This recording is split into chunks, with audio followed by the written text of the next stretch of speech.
આપ બધાની લાગણી હું અને મારો પરિવાર સમજી શકીએ છીએ, પરંતુ મારી આપ સૌને વિનંતી છે કે આપ બધા ભલે રીબડા આવો, પરંતુ શિસ્તમાં રહીને કાયદો અને વ્યવસ્થા જાળવીને કોઈ પણ જાતની અવ્યવસ્થા ઊભી ન થાય તે બાબત તેમજ તંત્રને કોઈ પણ જાતની મુશ્કેલી ઊભી ન થાય તે જોવાની આપણી જવાબદારી છે, જે પૂરેપૂરી નિભાવવા નમ્ર વિનંતી છે।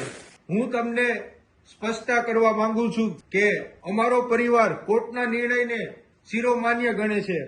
અગાઉ પણ અમોએ કોર્ટના નિર્ણયને શિરોમાન્ય ગણી તેનો આદેશ સ્વીકારેલ છે અને અમારો પરિવાર તંત્રને કાયદાકીય સહકાર આપવા માંગે છે। આપ સૌ પોતાની લાગણી દર્શાવવા અને અમને સરકારશ્રી તરફથી ન્યાય મળી રહે તેવા હેતુથી આવી રહ્યા છો। આપ બધા મીડિયા દ્વારા સરકાર સુધી પોતાની લાગણી પહોંચાડવા માંગો છો, જે વાત ખૂબ જ સારી છે। આપ સર્વે રીબડા ગામે આવી રહ્યા છો તે કોઈ સરકાર કે પક્ષ વિરુદ્ધની પ્રવૃત્તિ નથી, જે આપ સર્વેએ ખાસ નોંધ લેશો।